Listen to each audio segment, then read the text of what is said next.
unfortunately in this portion need a little bit of glue, and they are going to start with the bearings along the shaft. I see no problem with that. In that same step, they're also showing all of the parts that go onto the boom. So I find it best to start with all the, if you're going to be doing these two steps at once, start with all the parts on the boom and get them onto the boom before you start assembly. So the booms no longer have LAheli markings on the outside, so make sure that this small hole is toward the back. They don't really show that in the diagram, but that hole comes in handy later because that's how the tail box indexes onto the boom. First, from the tail side, into the fin clamp, then the two servo mounts, and they're showing them turned up this direction. I actually prefer them down the other direction, and I mount the servo on top of them, so I'm going to do this according to how I usually do it. Next up is the rear boom clamp from the front side. That's in the condition that it's going to be on the heli, so I'm not going to be worrying about, now I don't have to worry about whether or not I forgot a piece when I go and get the gears mounted on both ends.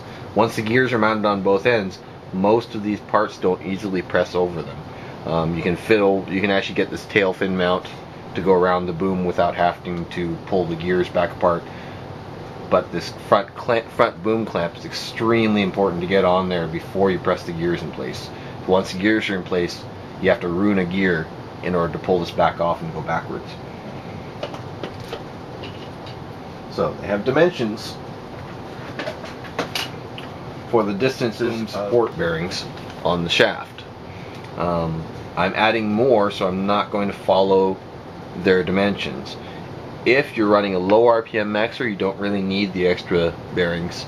So once you get up into the higher ranges, the extra bearings really help out the vibrations. And this is a pretty flexible carbon shaft, so it's a good idea to get any vibration you can taken out of it.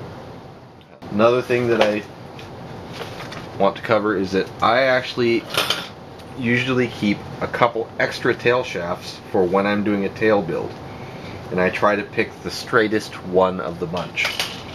So I have two spare tail shafts here, and basically just lightly hold it, sight down it, and spin it, and you'll be able to see if there's a bow to it. I'm not sure how well this will interpret to the camera, but this one has a pretty fair bow to it. So that one I'm setting aside. Oddly enough, in this circumstance, the one that came in the kit is the best and sight's the truest. What you can also do in this, when you're testing these out, is you can take a bearing and put it on one end and spin it while holding the bearing. And this one is pretty straight. With this setup, it means I'll have 4 bearings across the middle of the shaft and the 2 bearings at the end, so 6 total bearings supporting the drive shaft. Now, the trick here is, watch out, because one of these bearings is actually a 3mm inside diameter instead of a 2mm inside diameter. And that's the one that's going to go on the rear tail gear. You can already take one of the bearings with a 2mm inside diameter and press it into the front boom cup already. The front boom block, excuse me. Just press it against the table. It's popped in place. Make sure it's seated down all of the way. Should come out almost perfectly flush. 3mm bearing I'm putting back in there. So then that leaves us only the bearings that are going onto the rod. In the case of this rod, it has some burrs on the end, so I'm going to go ahead and just lightly spin it against the standing block. This forward cup on the boom, you don't actually have to have that seated when everything's assembled. It doesn't have to be perfectly flat.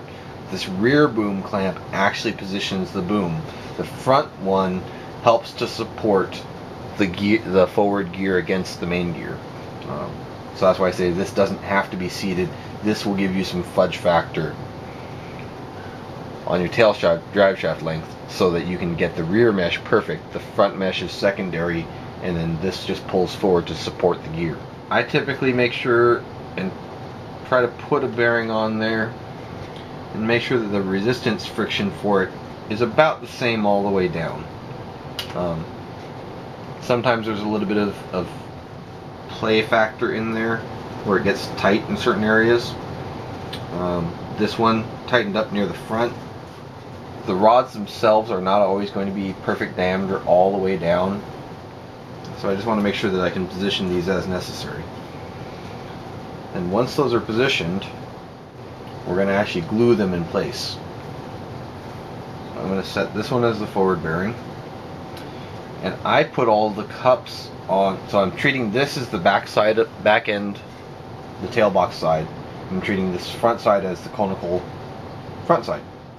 So what I'm doing is I'm setting the cups from the front side so that when I go to push this entire assembly with the rear gear through the boom, they stay on the bearings. In reality, I'm going to end up gluing them in place as well, but a little bit of extra effort helps keep everything aligned nicely as it goes together, and ensures that these don't move on the shaft as you're pushing them into place. A little trick for if you have a tight bearing that you want to get moved, you can take the back side of a pair of pliers and just gently tap it down to where you want it.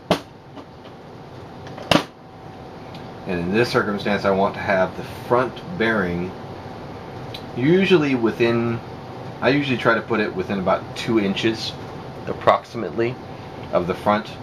The front, you're going to have this gear there, another bearing behind it.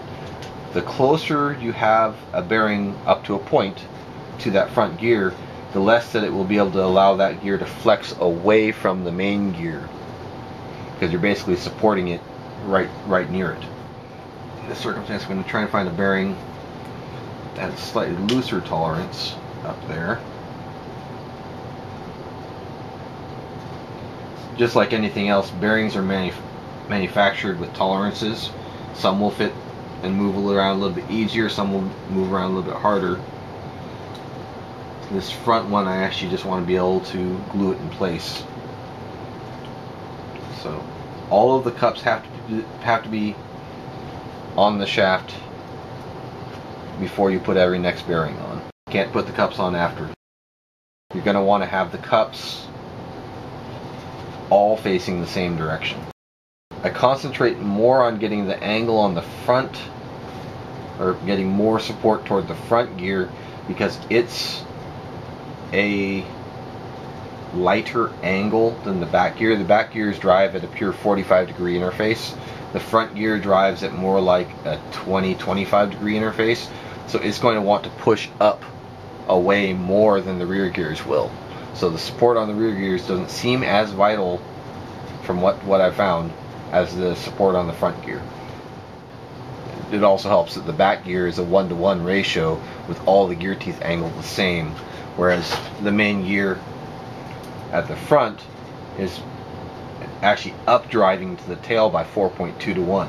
So it's gonna really want to push away from that, push the conical away from itself as it's running in. So that's why I add extra bearings to support the front.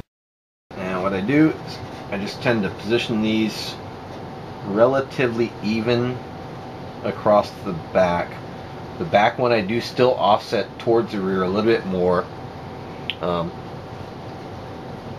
And I'm running low on battery, so I'll have to get back to this.